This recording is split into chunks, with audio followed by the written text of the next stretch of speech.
Querido, nós já cantamos, já adoramos, já celebramos a Jesus. E que gostoso que é. Eu não sei você, mas eu fico em êxtase pela oportunidade de poder adorar e celebrar Jesus.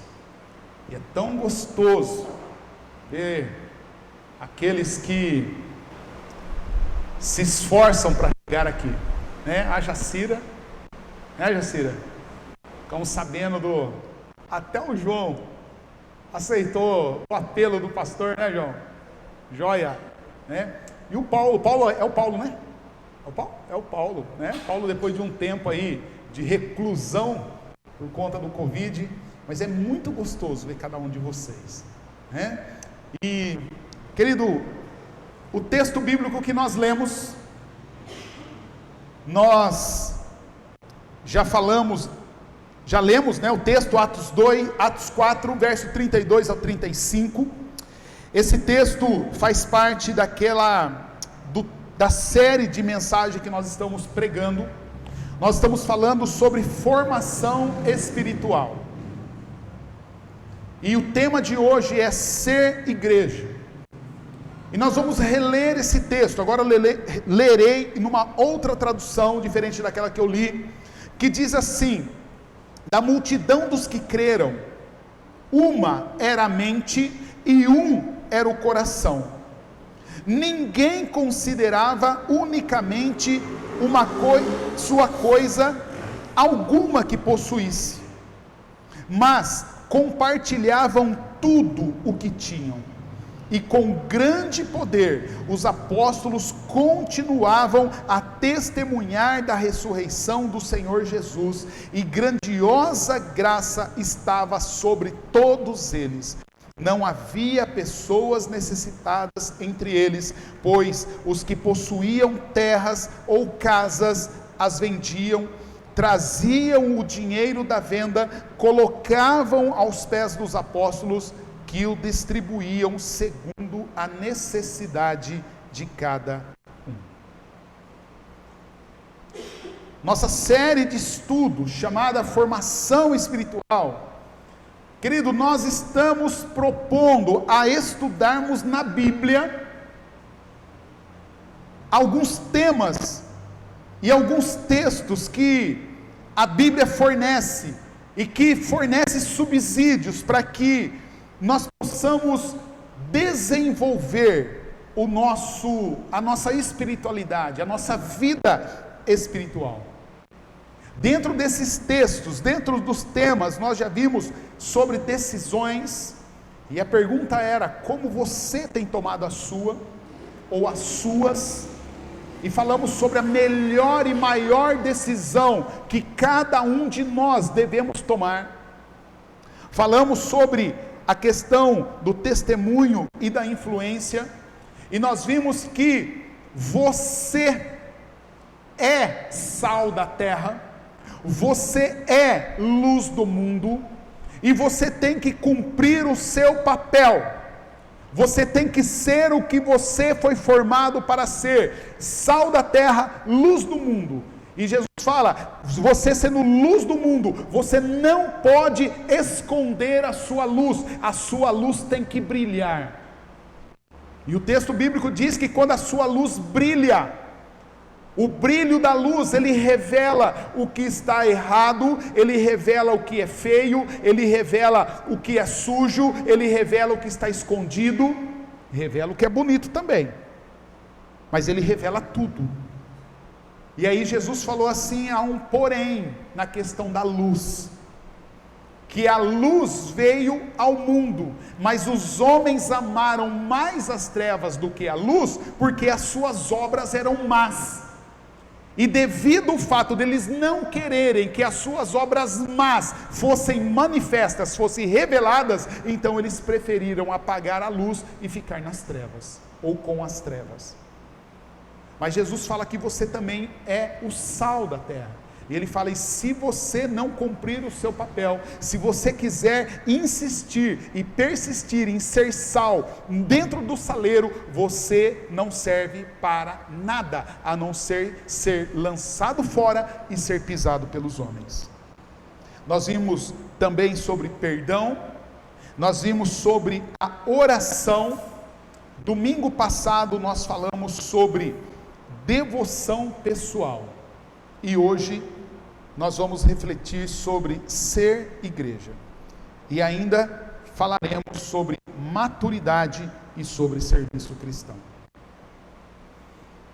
Querido, esse texto bíblico de Atos capítulo 4, verso 32 ao verso 35, ele é um dos breves relatórios que há ali no livro de Atos, um relatório registrado de como foi que começou a igreja. É uma ata de constituição e da vida, da vivência da igreja primitiva. E quando nós lemos essas palavras aqui de Atos capítulo 4, verso 32 até o verso 35, querido, a nossa imaginação começa a fluir, começa a trabalhar no sentido de nós criarmos aí alguns retratos, algumas visualizações de como que era aquela comunidade, como era aquela comunidade cristã, aquela comunidade do Cristo que estava emergindo, que estava impactando, que estava se destacando ali no meio da religião mais conservadora daquele momento, que era a religião judaica. E agora começa o cristianismo, a igreja de Jesus, invadir aquele espaço que já estava tomado e começa a se destacar, a emergir, a impactar, a incomodar. Tanto que no outro registro da igreja, a igreja vai avançando tanto, e para a gente entender que igreja não é prédio, igreja não é templo, igreja são as pessoas. E as pessoas crentes em Jesus, eles estão indo e invadindo o mundo, anunciando Jesus, pregando Jesus, vivendo essa comunidade de amor, cheio da graça de Deus, testemunhando da ressurreição de Jesus. E quando eles chegam em Antioquia, os homens daquela cidade ficam desesperados e vão correndo às autoridades e falam: olha, aqueles que estão incomodando o mundo agora chegaram aqui, ou seja, vai nos incomodar também. Tamanho era o impacto dessa igreja de Jesus, e nós ficamos pensando, como que isso se dá? Então nós precisamos entender como definir igreja, o que é igreja, o que é ser igreja. De repente, querido, se você tem aí uma formação, uma cultura religiosa, evangelical ou evangeliquez, você tem um conceito rebuscado do que é igreja. Eu quero pedir perdão para você, porque eu não vou definir igreja num sentido aqui rebuscado, mas eu quero fazer algo simples. Eu quero definir igreja como algo muito simples. Eu quero começar a dizer para você que igreja não é um lugar. A igreja também não é uma agenda de atividades. Igreja também não é um portfólio de programações. Igreja também não é uma instituição congestionada de estatutos, de regimentos, de um monte de burocracia. Nada disso é igreja. Igreja não é um número, uma inscrição na Receita Federal de um CNPJ. Igreja não é uma instituição conectada a uma convenção, seja ela qual for, a uma denominação. Igreja, querido, tão somente é e simplesmente é um corpo de pessoas convertidas a Jesus, convertidas ao Cristo, que se unem e depois se reúnem com o objetivo único de amar a Deus, amando as pessoas, servindo o mundo. Se a igreja se reúne para cumprir programação, para cumprir agenda, para cumprir estatuto, para cumprir regimento interno, e só, isso não é igreja. Isso você pode dar qualquer nome, você pode dar um nome de clube, você pode dar um nome de associação, você pode dar um nome de Rotary, você dê um nome que você quiser. Mas não é igreja de Jesus. Igreja de Jesus é a reunião de pessoas convertidas ao Cristo, que se unem e se reúnem com o objetivo de amar a Deus. Só que a igreja só ama a Deus amando pessoas. Tem gente que diz assim: eu amo a Deus, eu não gosto de gente. Outros falam: eu gosto dos bichos, eu gosto de gato, eu gosto de cachorro, eu gosto do hamster, eu gosto do furão, eu gosto do gambá, eu não gosto de gente. Querido, igreja, nós nos reunimos para amar a Deus amando pessoas. Porque o João ele vai dizer assim: se você diz que ama a Deus, mas não ama o seu próximo, você é mentiroso. Porque é impossível você amar a Deus que você não vê e não amar o seu irmão que você vê. É impossível. E aí depois ele diz então que nós servimos o mundo. Querido, nós podemos dizer que igreja é para ser tão somente um povo que Deus formou para si mesmo, a fim de proclamar a sua glória. Isso é igreja.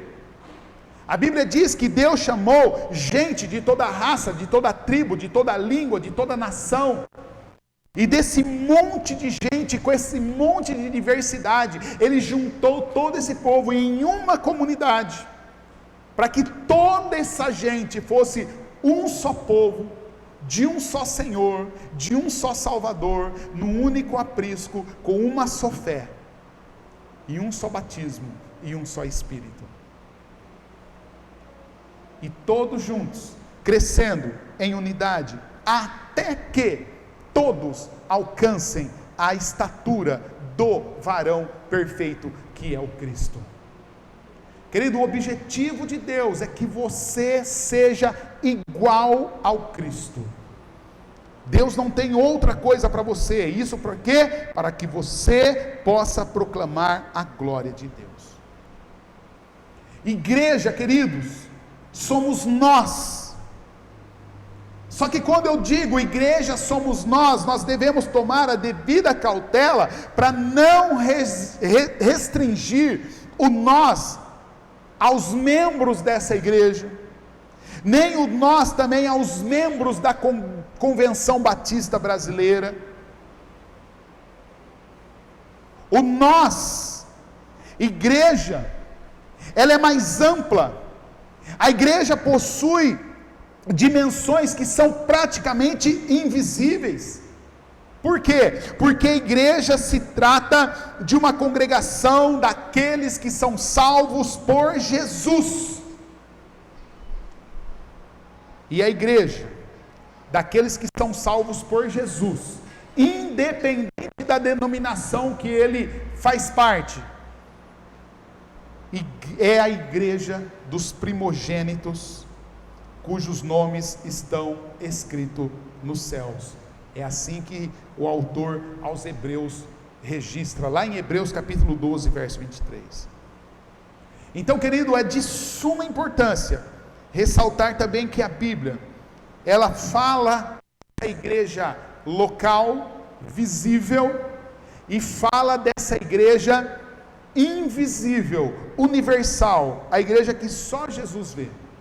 Essa igreja local é uma igreja que aqui tem quem é salvo por Jesus, tem quem acha que é salvo por Jesus, tem quem não é salvo por Jesus, tem pessoas que obedecem a Jesus, tem pessoas que são rebeldes contra Jesus, Tem gente que vem aqui só porque gosta do local. Aqui tem gente de todo tipo, mas na Igreja Universal, lá só tem crentes convertidos, obedientes, submissos, humilhados a Jesus. Mas essa mesma Bíblia que diz isso, ela ressalta e dá importância não a essa igreja chamada invisível, mas durante toda a Bíblia, como no texto que nós lemos de Atos capítulo 4, verso 32 ao verso 35, ela se concentra na igreja visível, na comunidade visível, na igreja real, na igreja concreta, na igreja terrena, na igreja local, na igreja na qual nós estamos aqui, podemos olhar um ao outro e reconhecer um outro. É essa igreja, querido, que é a trajetória do povo de Deus nessa terra. Bruce Shelley, um escritor, escreveu um livro chamado Igreja, o Povo de Deus. E nesse livro ele diz o seguinte: no Novo Testamento, a igreja só pode ser compreendida como um produto do Evangelho da graça sobrenatural de Deus. A igreja de Jesus é produto, é resultado do Evangelho da graça sobrenatural de Deus, não é por meio de outra coisa. Então, querido, o que torna a igreja um povo especial é justamente isso, é justamente a obra de Jesus Cristo. O que torna a igreja um povo especial não é o sistema litúrgico da igreja, não é as cores da parede da igreja, não é se tem luz ou não, se apaga a luz na hora do louvor ou não, se bate palma ou não, se os hinos, se são hinos, se são cânticos. Não é isso que torna a igreja especial. O que torna a igreja especial é que a igreja, ela foi chamada, foi juntada, é salva, é remida, redimida pela obra de Jesus Cristo. E o caráter da igreja, queridos, não está nos membros da igreja. O caráter da igreja está no cabeça da igreja, e o cabeça da igreja é o Cristo, é Jesus. Então eu quero convidar você, se você fechou sua Bíblia, e deixa esse texto aberto, eu quero convidar você a olhar. Estou vendo que a Luana está ali riscando, escrevendo, é da mensagem? É? Então faça como ela, escreva. Se você tem Bíblia de papel, escreva na Bíblia, ou anota aí, ou abra algo aí no seu celular e anote no bloco de anotações, para você não esquecer disso. Eu quero que você anote isso, estude isso depois, peça para que o Espírito Santo de Deus te esclareça, te ilumine, para nós entendermos melhor o que é ser igreja. Querido, há pessoas que não entendem, e também há pessoas que não querem entender mensagens bíblicas que falam sobre igreja. Quando o pastor vai pregar sobre igreja, tem gente que fala: ah, não. Há os que dizem que não gosta de ouvir esse tipo de mensagem, pois gosta mais de mensagem que, no dizer delas, falam para a gente, falam da gente. Mas creia, querido, falar sobre igreja é falar para a gente. Pregar sobre igreja é falar da gente, é falar para a gente. Quando a gente fala para a igreja, nós estamos falando para você, para mim e para todo aquele que Deus nos juntou aqui para ouvir a palavra dele.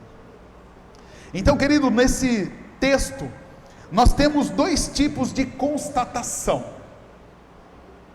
A primeira constatação que nós temos nesse texto é que as pessoas daquela igreja faziam.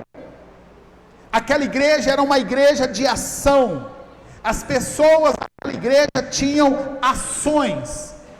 E a segunda constatação é que as ações daquele povo produziam resultado, ou seja, a igreja agia e o resultado aparecia.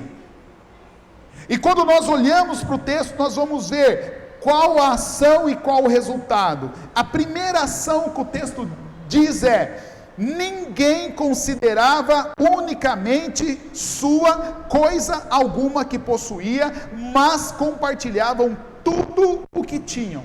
Essa era a ação da igreja.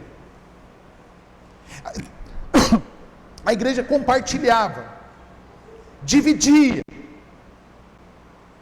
Ninguém sentia que era dono de coisa alguma. Qual era o resultado disso? É que da multidão daqueles que criam, uma era a mente e um era o coração. Uma ação e um resultado. A outra ação que esse texto nos aponta, nos apresenta, era que com grande poder os apóstolos continuavam a testemunhar da ressurreição do Senhor Jesus. E porque os apóstolos com poder testemunhavam da ressurreição do Senhor Jesus e faziam isso de maneira continuada, o resultado era: grandiosa graça estava sobre toda a igreja, todos eles.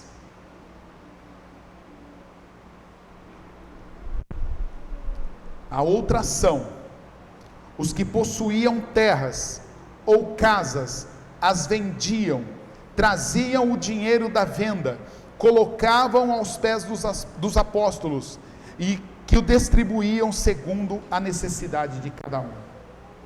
Qual era o resultado dessa ação? Não havia pessoas necessitadas entre aqueles membros da igreja.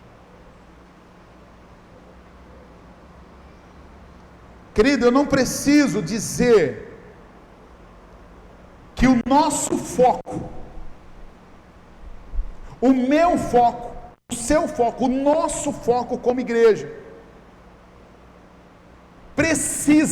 é imprescindível que o nosso foco precisa estar nas ações, não nos resultados.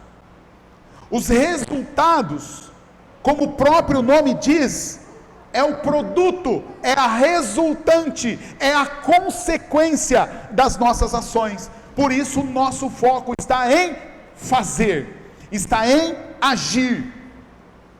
Então, queridos, o que é que claramente guiava aquela igreja? A primeira coisa que nós podemos olhar para o texto e podemos ver que guiava de maneira clara, que guiava aquela igreja, era a união.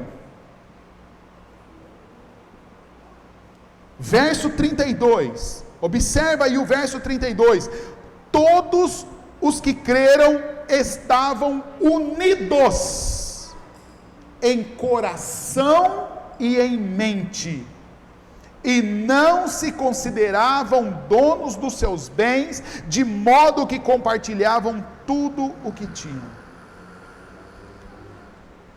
Queridos, não é que eles não tivessem bens, não é que os membros dessa igreja não gostavam ou não quisessem bens materiais. O que o texto está dizendo é que eles não se consideravam os donos dos bens que eles tinham, e porque eles possuíam bens, mas eles não se consideravam donos, então eles tinham liberdades de compartilhar com todos. É por isso que nós cantamos: eu sou livre, livre para amar, livre para cantar, livre para correr, livre para viver por Jesus, livre para abrir mão de mim, livre para falar não para o meu eu, livre para compartilhar vida e viver vida na vida. Cristo nos chamou para sermos livres. O duro é que muitas pessoas acham que esse texto, que quando a palavra diz que se alguém está em Cristo é livre, Cristo nos chamou para liberdade, ele pensa que é liberdade para ir para balada, é liberdade para beber, é liberdade para ter vida sexual promíscua, liberdade para trair a esposa, agora é liberdade para ter igreja de gay. O pessoal acha que é isso. Deus está falando, não, você é livre, querido, para compartilhar, você é livre para não se sentir dono de nada, e poder compartilhar com generosidade tudo aquilo que você tem, sabendo que toda boa dádiva, todo dom perfeito, você tem, não é porque você é capaz, não é porque você é melhor que os outros, você tem porque Deus concede a você, porque toda boa dádiva, todo dom perfeito, vem do alto, descendo do Pai das luzes.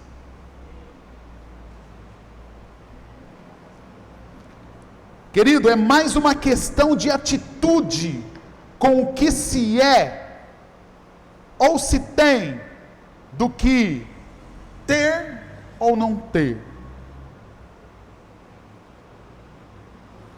A união no âmbito da igreja se assemelha à união no matrimonial, à união no casamento, à união na família. A união na igreja, assim como a união na família, a união no casamento, é compartilhar a vida com a vida de outra pessoa, é viver vida na vida. É praticamente impossível, querido, nós conseguirmos unir vidas de pessoas que estão fechadas dentro do seu próprio mundo. É impossível você juntar e unir pessoas que estão enraizadas, ensimesmadas, que estão parecendo uma ostra.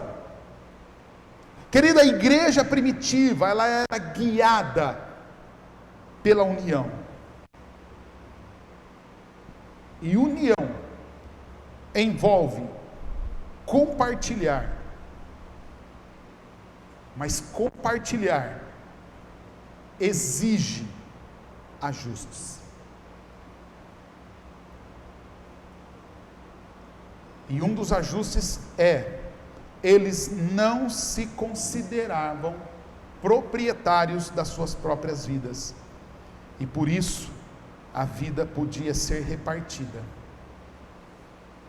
Então eles podiam repartir e compartilhar bens, tempo, atenção, problemas, preocupação, até boleto vencido, né?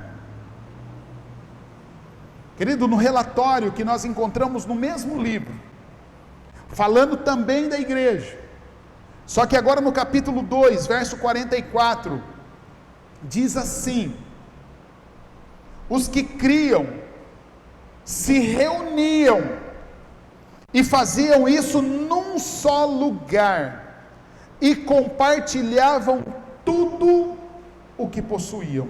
Ou nessa tradução da NVI, eles mantinham-se.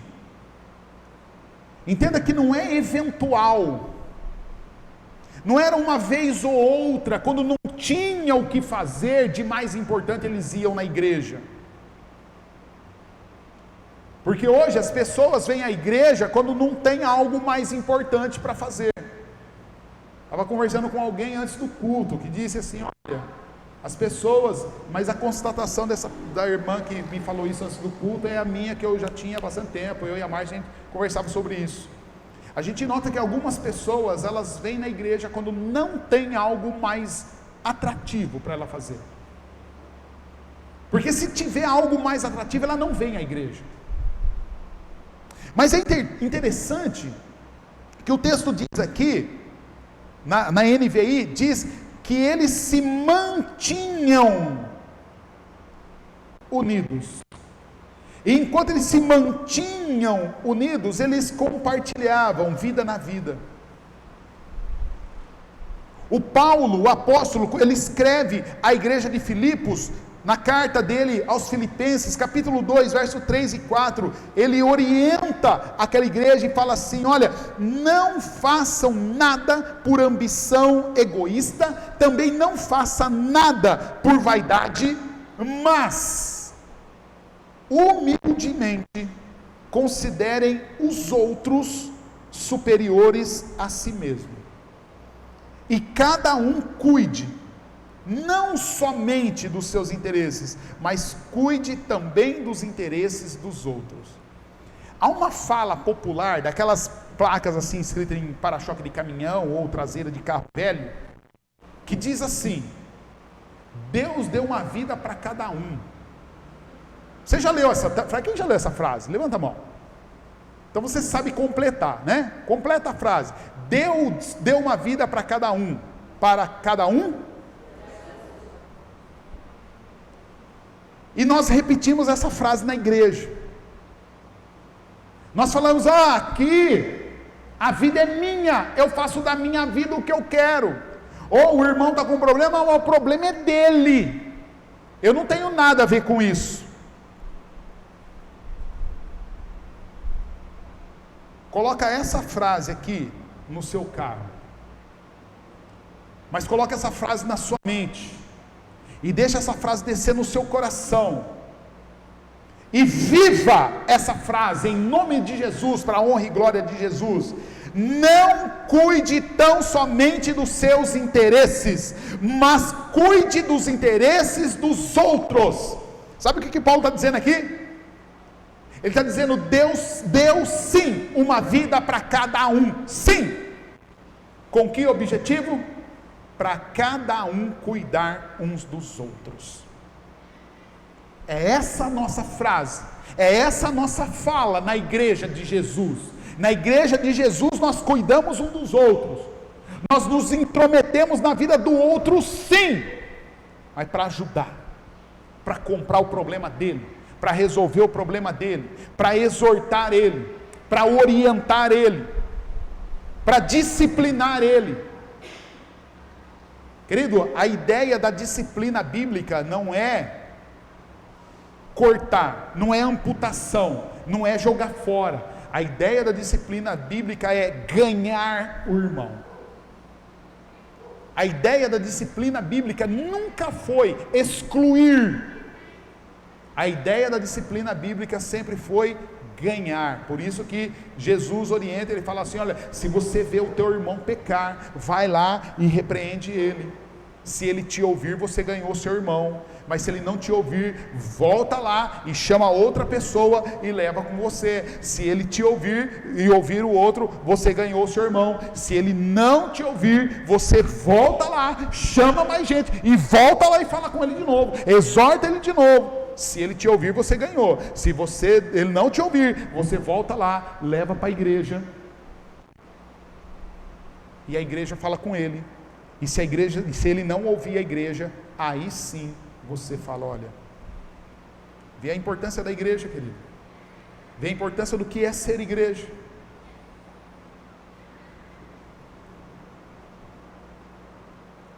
Preste atenção, queridos,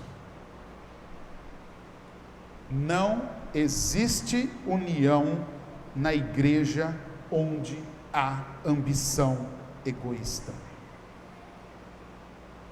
Não existe união no casamento quando um dos cônjuges ou os dois tem ambição egoísta. Não existe união quando há dois sócios e um deles tem ambição egoísta. Aplique isso na sua vida em nome de Jesus. Mas além da união, o que nós vemos claramente na vida daquela igreja, que guiava aquela igreja, era a pregação. Pregação da palavra.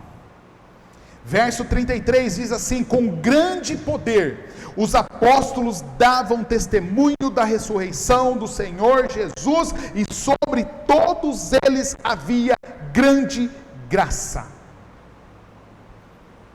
Querido, o poder do testemunho, o poder da pregação dos apóstolos fazia toda a diferença na vida daquela igreja. O conteúdo da pregação era um só: Jesus não estava morto, porque diz ali que eles continuavam a testemunhar da ressurreição de Jesus. Mas havia um resultado disso. Essa pregação dava munição para a igreja e para a guerra espiritual que acontecia fora do âmbito ali daquela comunidade. E dava munição para que a igreja pudesse resistir e lutar cheia de esperança.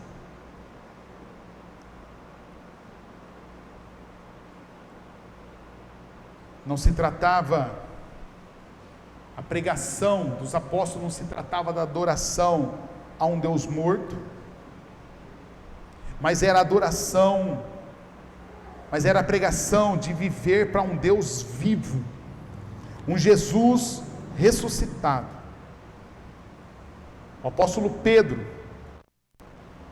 que estava ali, de alguma forma, envolvido naquele relato do livro de Atos, agora já velho, pastor, em outro lugar ele escreve a sua carta à igreja que agora ele pastoreava, e o Pedro, ele coloca como é que ele via a igreja de Jesus, e ele dirige a igreja de Jesus, ele fala: vocês são a geração eleita. A igreja de Jesus é o sacerdócio real. A igreja de Jesus é a nação santa. De manhã eu falei o que é ser santo? Separado.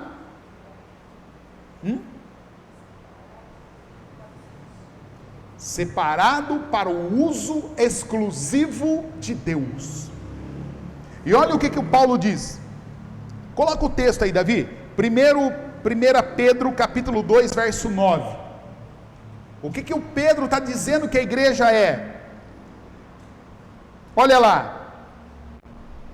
Vocês, igreja de Jesus, vocês são geração eleita. Não é vocês serão, é vocês são já. Geração eleita, sacerdócio real, nação santa. E aí ele está explicando o que é nação santa: povo exclusivo de Deus. Deu para entender? E por que a igreja é um povo exclusivo de Deus? Qual a finalidade? Para anunciar as grandezas daquele Deus que o chamou das trevas para a sua maravilhosa luz.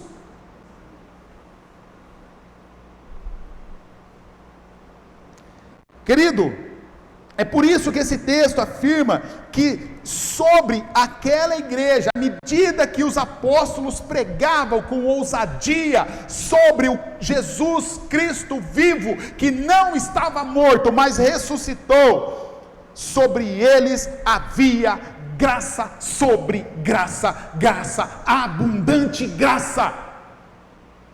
Amém? A atenção daquelas pessoas, querido, estava voltada para aquilo que os apóstolos ensinavam, e também para aquilo e aquilo fazia toda a diferença na vida da igreja. Volta lá em Atos capítulo 2, verso 42, vai dizer assim: todos se dedicavam de coração ao ensino dos apóstolos. Todos se dedicavam de coração à comunhão, ao partir do pão e à oração. Tiago, irmão de Jesus, na sua carta, ele registrou o seguinte: portanto, quiser colocar o texto, Davi, Tiago capítulo 1, verso 21 e 22. Tiago diz assim: portanto, removam toda a impureza e toda a maldade, removam, joguem fora. Nesse texto, livrem-se de toda impureza moral, de toda maldade, e aceitem humildemente a palavra que lhes foi implantada no coração, pois essa palavra que foi implantada no coração, ela tem poder para salvar vocês. E não se limitem, porém, a ouvir a palavra, mas ponham a palavra em prática, porque se você se limitar, tão somente se limitar a ouvir a palavra e não colocar em prática, você estará se enganando a si mesmo.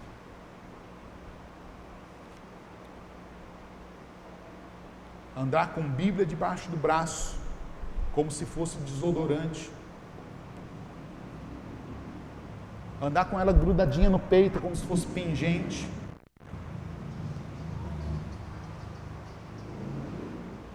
abrir no meio da sala lá para decorar.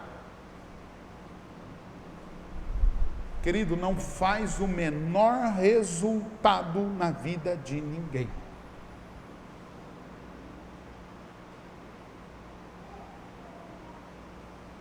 Ficar mandando textinho bíblico como se fosse mantra também não resolve.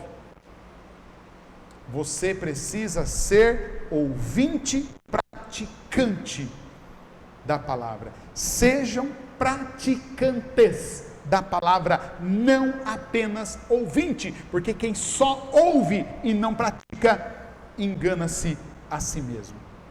E a maior mentira, querido, que você pode contar, é a mentira que você conta para você mesmo.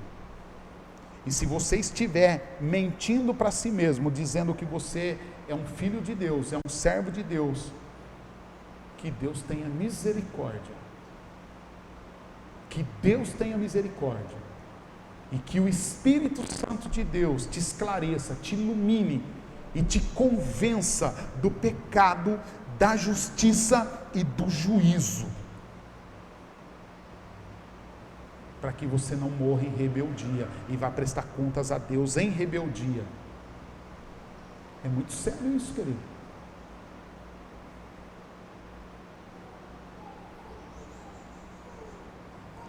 Além da união e além da pregação, o que mais se via claramente nessa igreja? Terceiro, doação. Verso 34 e 35. Entre eles não haviam necessitados, pois quem possuía terras ou casas, vendia o que era seu, levava o dinheiro para os apóstolos para que dessem aos que precisavam de ajuda. Lembra, querido? A igreja existe para amar a Deus, amando pessoas, servindo ao mundo. Todas as carências da igreja era suprida porque as pessoas se doavam. O texto fala de bens, mas os bens não são meras expressão da vida pessoal. Pode ser doação de bens, mas pode ser doação de tempo, pode ser doação de talento. A vida da igreja, ela transcorria por meio de um processo que era claro: a disposição que aqueles crentes tinham em doar. Lá no capítulo 2, no relatório que está no capítulo 2 de Atos, ele diz: eles adoravam juntos no templo diariamente. Eles reuniam-se nos lares para comer e para partir o pão.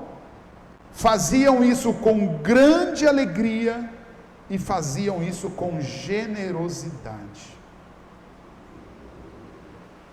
Aquela igreja amava a Deus e fazia isso no sentido vertical.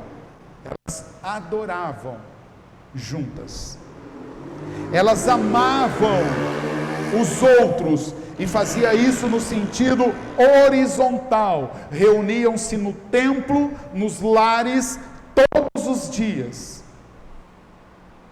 e aquela igreja servia com disposição e com doação, fazia com alegria e fazia com generosidade. Queridos, se quisermos, se queremos ser uma igreja de Jesus, uma igreja vibrante, uma igreja atuante, uma igreja relevante, nós realmente precisamos esquecer o que é complexo e tentar manter o que é simples, segundo a palavra de Deus.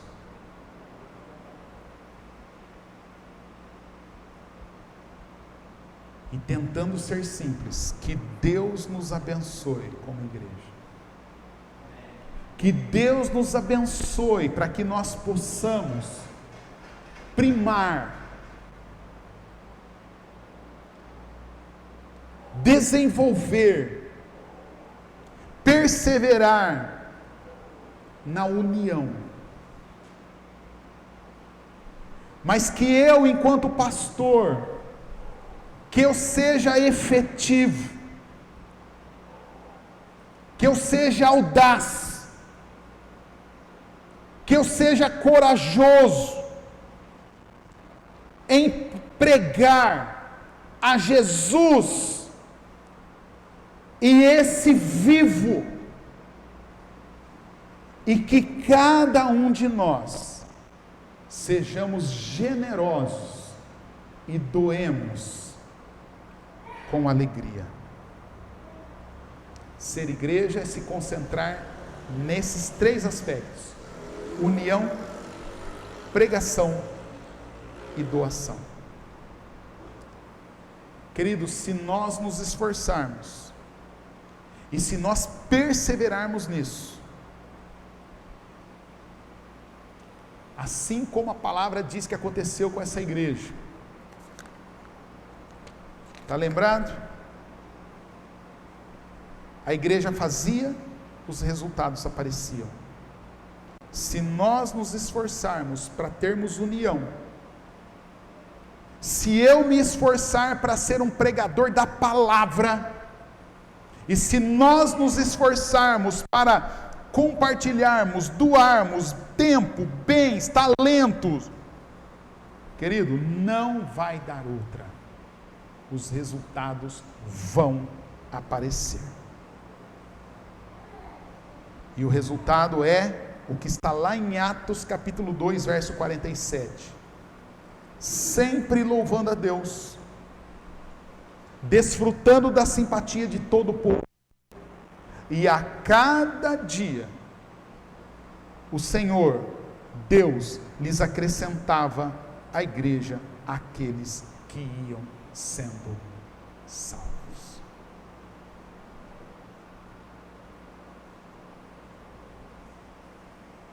O que você quer para você? O que você quer para a sua vida?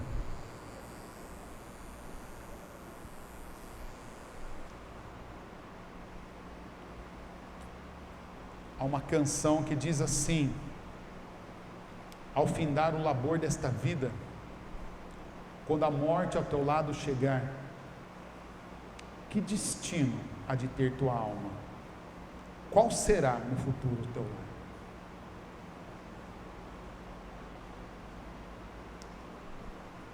E o estribilho desse hino diz assim: meu amigo, hoje você tem escolha: vida ou morte.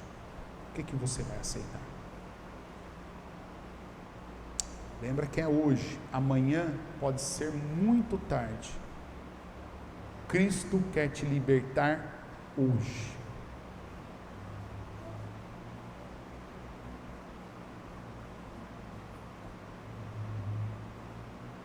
Querido, nós estamos aqui para edificar a igreja de Jesus. Nós aprendemos de manhã que edificação é uma construção. Paulo trabalha com construção, ele sabe o transtorno que dá para construir, não é isso, Paulo? Para construir tem que quebrar, tem que cavucar, suja, tem obra que tem acidente.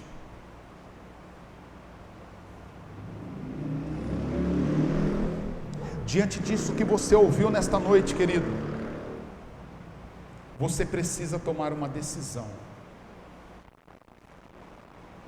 A decisão de ser igreja.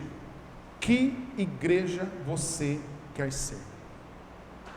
Você quer ser uma igreja de Jesus ou você quer uma igreja ao seu bel prazer? Você quer ser uma igreja no qual Jesus é o centro, ou você quer ser uma igreja no qual você faz o que você quer, do jeito que você quer, na hora que você quer, e se não tiver do seu jeito, você vai embora e procura outra? O que você quer?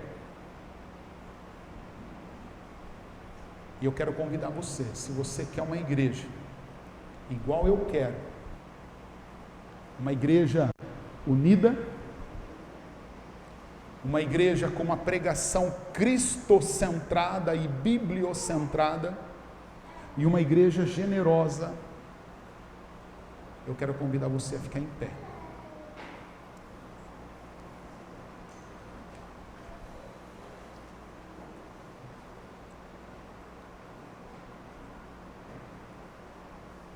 Senhor Deus,